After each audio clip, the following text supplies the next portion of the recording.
Hey YouTube, Canadian Gamer here. Today I'm bringing you another NHL video. This video topic has been on my mind for a while now. There were so many big trades this year, the 2016 year of the trade, and I wanted to talk about how good we think these players are going to be with their new teams, and if they will be able to live up to the hype. This ranking system I made here is based on the players themselves, as well as the impact they will have on their new team. An above average player moving to a bad team will have a great impact. That's how I ordered and ranked some of these monumental trades. Let's get right into it.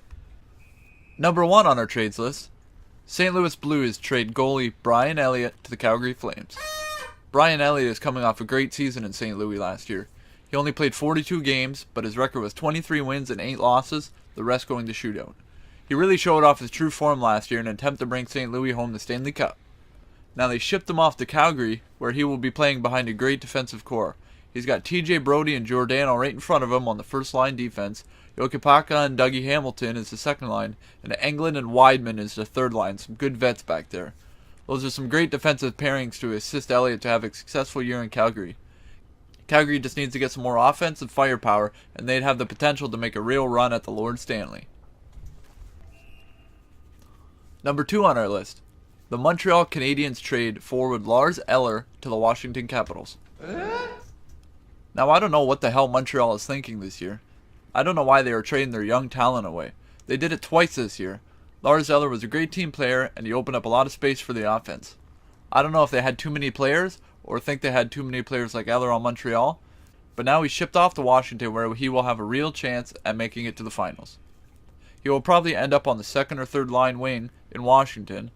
He will be fighting for a wing job against Burakovsky and Johansson, and he will end up playing with Nicklas Backstrom probably. I hope he ends up on the second line because Backstrom is a great set of hands and a knowledgeable player to shape Eller into a great hockey player. Number 3 on our list, the Anaheim Mighty Ducks trade goaltender Frederik Andersen to the Toronto Maple Leafs. First off, I want to say that this is a great pickup for the Toronto Maple Leafs. Where I live in Ontario, the Maple Leafs are the benchmark to hockey teams, but they've just been so horrible for so long. They finally got some up-and-coming talent, and they needed a solid goaltender. So they finally got rid of their old goalkeepers. They had Bernier and Reimer, and then they picked up Andersen. 2 years ago, Andersen did great things for Anaheim during the season and then the playoffs. Andersen's name was as hyped up as Matt Murray's 2 years ago. Andersen got bumped out of the starting spot in Anaheim this past year, but I think in Toronto he will have a great fit. Although Toronto doesn't have the stellar defense, so I think Andersen's going to have to take a lot of the heat, and we're unsure if he's going to be able to adapt. But as for him on Toronto, I think it is a good move for both of them, the team, organization, and Andersen, for the coming years down the line, because Toronto has some great up-and-coming talent, and they will have a really good team in the next couple years. Whoa, nice save, Andersen. Number 4 on our list, the Ottawa Senators trade Mika Zibanejad to the New York Rangers for Derek Brassard. There was other picks involved, but I'm just doing the players. This trade is a tough one to call for me. Brassard was a stud 2 years ago in the playoffs, and Zibanejad is 5 years younger than Brassard. A little less skillful, but brings a potential factor because 5 more years to develop for New York. So I guess in the case it is good for the Rangers. He will be able to play for the second line center beside Rick Nash. The Nash man can teach him some great things and help Zibanejad grow. As for Brassard on Ottawa, Brassard is stepping into a leadership role. Ottawa really only has Bobby Ryan as a big elite player. Brassard might end up on the first line halfway through the year. I don't think he will right away given the chemistry of the old team and the lines that are already set, but I foresee in the future he will be on the first line playing alongside Bobby Ryan and having to be a leader to make an impact. I have no faith in the Senators though, and I feel bad for Brassard because he is a great hockey player. Number 5 on our list, the Chicago Blackhawks trade Andrew Shaw to the Montreal Canadiens.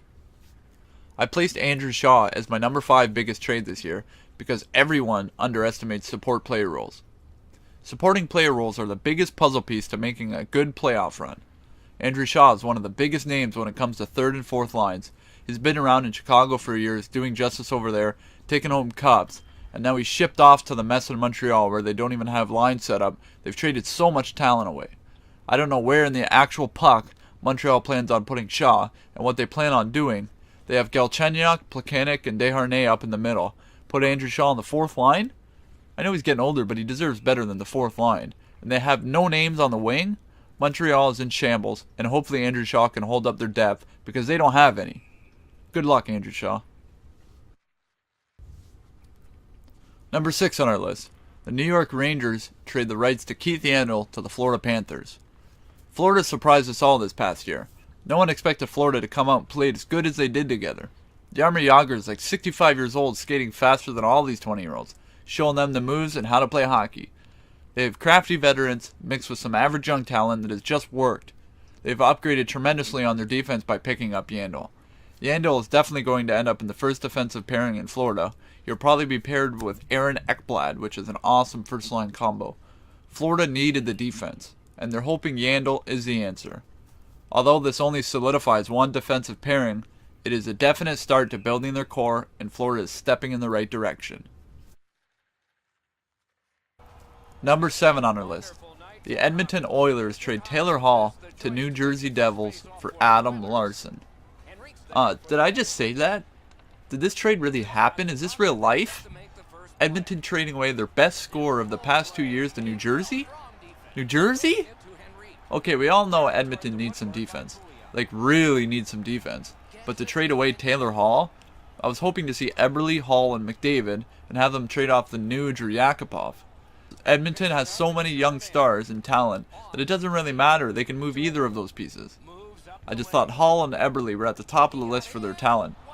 I'm sure they tried to dish off Nuge or Yakupov first for Larsson, and New Jersey finagled their way into getting Hall. Hall is going to have a tough time in New Jersey. The way he plays, he's going to find himself on the first line beside Pavel Zacha and Smith Pelly, who just recently got picked up. I like Smith Pelly as a player, but he's not a pretty player. He just gets the job done, and Zacha isn't a stylish player either.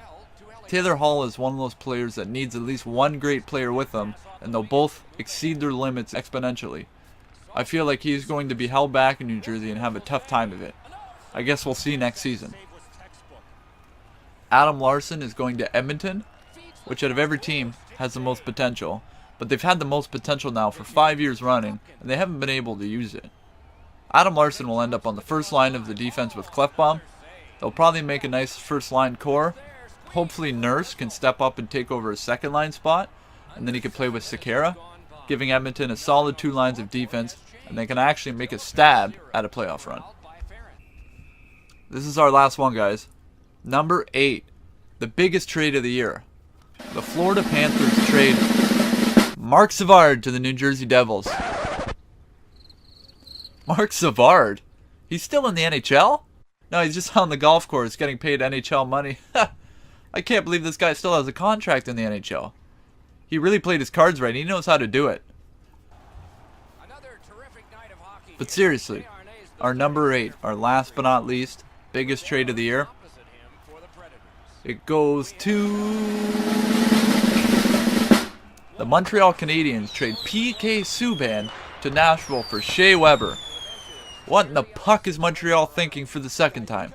I mean, Shea Weber is a better defenseman in terms of being a bodyguard and a big body to protect the net. But he isn't as fast as PK, he isn't as offensive as PK, and I know PK just had a horrible year, but still, PK is a better option in the long run, and Shea Weber is a better option to make a cup run. Weber's like 65 and declining. I think they made a horrible mistake, and Nashville's laughing while listening to country music. Shea Weber is going to be stuck playing with Markov or Petrie or somebody. Who knows how Montreal will put the lines together. And that mess they have up front, I feel bad for Shea. But maybe they wanted a vet to come in and make some changes and help shape that young defense core. As for PK, PK is going to a team that is so well put together. They played good together. They've got young and old talent. PK is going to end up beside Yossi, who just had a stellar year. He will be playing with better players and in turn become better himself. Nashville has 5 of 6 solid defensive players, as well as an awesome offensive core. Nashville is going to be the team to beat next year, especially after this steal. Watch out for them. There's one thing I didn't mention in this video, and that was the free agent signings. There were some huge signings this year.